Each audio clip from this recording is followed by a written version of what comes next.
മുത്തശ്ശിക്കഥകളോ പുരാണങ്ങളോ കേൾക്കുന്ന ശീലം യമാലിനുണ്ടായിരുന്നുവെങ്കിൽ മുൻതലമുറയിലെ ചിലരിൽ നിന്ന് പോലും പഴയ കഥകൾ ഒരൽപ്പമെങ്കിലും കേൾക്കാമായിരുന്നു. എന്നാൽ പക്ഷേ അഹങ്കാരം തലയ്ക്ക് പിടിച്ച യുവരാജാവ്, ദൈവത്തിനാൽ സ്നാനം ചെയ്യപ്പെട്ട ദൈവപുത്രൻ, ലോകത്തെ മറന്ന് ചെകുത്താൻ എന്ന മരണദൈവത്തോട് നേർക്കുനേർ അംഗം കുറിച്ചു. ആ മണ്ണിൽ വെച്ച് ചെങ്കുപ്പായകർക്കിടയിൽ അവനാദ്യമായി ആ രൂപത്തെ ദർശിച്ചു. അന്നേരം അവൻ്റെ കാലുകൾക്കിടയിൽ തരിപ്പനുഭവപ്പെട്ടു. കണ്ണുകളിൽ ഭയാഗ്നി എരിയുവാൻ തുടങ്ങി. ഇടറിയ കാലുകൾക്ക് താളം തെറ്റുവാൻ ആരംഭിച്ചു. ദൈവപുരാണങ്ങൾ പോലും മറന്നുപോയി.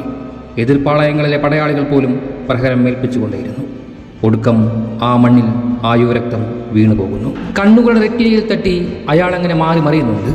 അയാളുടെ ആനന്ദക്കണ്ണീരും സന്തോഷവും കിരീടധാരണവുമെല്ലാം കണ്ടുതീർത്തത് ചത്തുലഞ്ഞ മനസ്സുകൊണ്ടായിരുന്നു.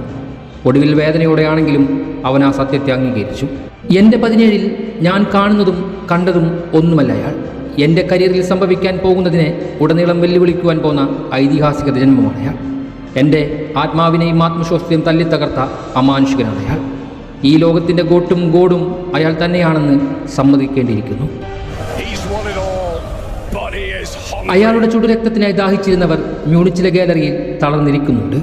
ഒരു 40-കാരൻ്റെ തോളിലേറി പോർച്ചുഗൽ എന്ന രാജ്യം സന്തോഷിക്കുന്നത് നിരാലംബരായി അവർ നോക്കി നിൽക്കുന്നത് കാണാം.